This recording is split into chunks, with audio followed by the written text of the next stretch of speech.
Hello everyone. यदि आपने भी मेरी तरह DSSB various post stenographer post code 34/24 का अगर आपने भी फॉर्म फिलअप किया हुआ है तो दोस्तों आज की वीडियो में हम इंग्लिश के इंटायर सिलेबस के बारे में बात करने वाले हैं। वो हर एक टॉपिक को हम डिस्कस करेंगे जिससे आपके एग्जाम में सवाल बनेंगे और साथ में आप इसको कहां से पढ़ सकते हो वो सारी चीजें आपको इस वीडियो के अंदर देखने को मिलने वाली है। तो दोस्तों यदि आप चैनल पर पहली बार हो तो हमारे चैनल को सब्सक्राइब करें, बाकी वीडियो अच्छी लगे तो हमारी वीडियो को लाइक भी करेंगे। ठीक है, तो हम शुरू करते हैं। देखिए आपकी इन टॉपिक से आपके इंग्लिश में सवाल बनने वाले हैं। हालांकि जो DSSB का जो लेवल होता है वो SSC की अपेक्षा काफी लो होता है, लेकिन फिर भी हमें तो हर एक टॉपिक को जानना जरूरी है, तभी तो उसके अकॉर्डिंग हम तैयारी कर पाएंगे। तो सबसे पहले आपका आता है वोकैबुलरी। वोकैब में फिर क्या होता है, आपके यहाँ पर OWS आता है, यानी कि वन वर्ड सब्स्टिट्यूशन हो गया। अगर इसको हम हिंदी में बोले तो अनेक शब्दों का एक शब्द हो गया। इडियम्स एंड फ्रेजेज यानी कि मुहावरे और लोकोक्तियां। सिनोनिम्स यानी कि समानार्थक शब्द। एंटोनिम। फिर पैराजम्बल्स यानी कि आपको चार लाइन्स रहेंगे, आपको उनको ABCD ऐसा ऑप्शन रहेगा ताकि उनको मैच करना है कि आपको पैराग्राफ एक लाइन के सीक्वेंस है वो कंप्लीट करना है। फिर स्पेलिंग टेस्ट यानी कि आपके लिए 4 ऑप्शन या 5 ऑप्शन रहेंगे, आपको उसमें बताना है कि किस ऑप्शन में आपके स्पेलिंग में गलतियां हैं। फिर आपका वॉइस हो गया यानी active voice, passive voice. Narration यानी कि डायरेक्ट और इनडायरेक्ट नरेशन हो गया। फिर रीडिंग कॉम्प्रिहेंशन यानी कि एक आपका पैराग्राफ मिलेगा और उससे कुछ सवाल आपको देखने को मिलेंगे। साथ में स्पोर्टिंग एरर्स आपके यहाँ इससे भी आपका 2 से 3 सवाल आपको देखने को जरूर मिलेंगे। फिर आपके फिल्स मिलते हैं यानी कि फिल इन द ब्लैंक्स। और लास्ट में सेंटेंस स्ट्रक्चर यानी कि आपको सेंटेंस दे देगा और उसको बोलेगा कि आप इसको सही ढंग से अरेंज करो। ये सारी चीजें हैं। तो ये आपका इंग्लिश का इंटायर सिलेबस हो गया। आपके इन टॉपिक से आपके एग्जाम में सवाल देखने को मिलेंगे। अब सवाल ये है कि आप इसको कहां से कर सकते हो। तो देखो यार, अगर मैं बात करूं कि वोकैबुलरी के लिए वोकैब के लिए, तो वोकैब के लिए सबसे बढ़िया होती है आपका ब्लैक बुक। अगर आपके पास है तो अच्छी बात है,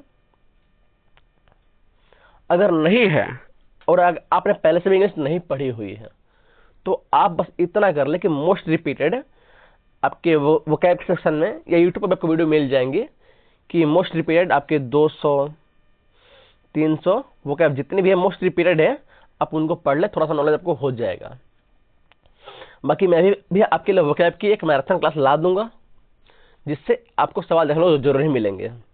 तो वोकैब के लिए आपको हो जाएगा ब्लैक बुक हो जाएगा, या आप चाहो तो यूट्यूब का भी आप यहाँ पर इस्तेमाल कर सकते हो, यूट्यूब से पढ़ सकते हो। वोकैब हो गया। अब है आपका ग्रामर।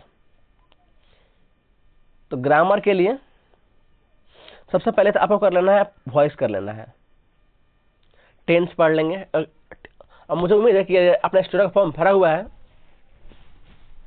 तो आपको थोड़ा बहुत इंग्लिश पे कमांड तो होगी, तभी तो अपने स्टूडेंट का फॉर्म भरा हुआ है। तो आपको टेंस पढ़ लेना है, वॉइस पढ़ लेना है, नरेशन पढ़ लेना है, और ये आपको यूट्यूब से भी मिल जाएगा। अब 2 चैनल है आपके, English by Rani ma'am, English by Rani ma'am, आप इनसे पढ़ सकते हो। या आप प्रशांत सर से पढ़ सकते हो, रैंकर गुरुकुल से, या आप KD लाइव से नीतू मैम से पढ़ सकते हो। कि आपके ग्रामर का ये हो गया। बाकी अब आगे आपका पैराग्राफ्स के ना, यानी पैराजम्बल हो गया या कॉम्प्रिहेंशन हो गया। तो दोस्तों वो आप हो गया जो वो आपको मॉक टेस्ट से ही करने हैं, वो आप खुद से भी कर सकते हो, उसमें कोई बहुत बड़ी बात है नहीं, बस वो आपका प्रैक्टिस मांगता है। जिस तरह हम कैसे रीजनिंग की बात करते हैं ना, कि रीजनिंग में आप किसी टीचर को फॉलो ना करें बल्कि आप जितना हो सकता है उतना अधिक आप मॉक टेस्ट मारे, तो सेम आपके पैराग्राफ वाले में जितना भी है वो आपको खुद से ही करेंगे, तभी आपकी इंग्लिश जो है वो थोड़ी सी अंडरस्टैंडिंग पावर बढ़ जाएगी, तो जिससे आप वो कर सकते हैं। तो ये सारी चीजें हैं। तो हमने लगभग आपके हर एक बात कर लिया है, तो आपको ये सारे टॉपिक आपको ध्यान रखने हैं। हो सके तो आप इनको नोट भी कर लें। उम्मीद है आपने इसको नोट भी कर लिया होगा। ये सारी चीजें हैं। बाकी और भी कुछ पूछना है आपको तो आप हमें बता सकते हैं। बाकी दोस्तों, ये वीडियो स्पेशली और ये चैनल भी स्पेशली मैंने आप लोगों के लिए बनाया गया है, क्योंकि मैंने यार यूट्यूब पर बहुत ढूंढा है कि DSSS के रिलेटेड कोई वीडियो मिल जाए, तो कोई वीडियो ही नहीं है यार। स्टेनोग्राफर कोई तैयारी नहीं करवा रहा है, इसलिए मैं सोचा कम से कम मैं थोड़ा बहुत गाइडेंस कर ही सकता हूँ यार, इसलिए मैंने ये वीडियो आपके लिए बनाई है। बाकी आपकी क्या राय है आप हमें अवश्य बताएं, क्योंकि आपका हर एक कमेंट हमारे लिए बहुत वैल्यूएबल है। तो आज के लिए इतना ही। बाकी यदि आप मैथ का भी सिलेबस पढ़ना चाहते हैं, जैसे यदि आपको मैथ का भी सिलेबस जानना है, तो आप इस वीडियो पर क्लिक कर ले। इस वीडियो के अंदर हमने पूरा मैथ के सिलेबस को डिस्कस किया हुआ है। हमने इसमें हर एक मैथ के चैप्टर को यहाँ पर स्पेशली नोट डाउन किया हुआ है, जिससे आपका सवाल बनते ही बनते हैं। तो आप वही वीडियो देख लें, हम आपसे वही मिलते हैं। धन्यवाद।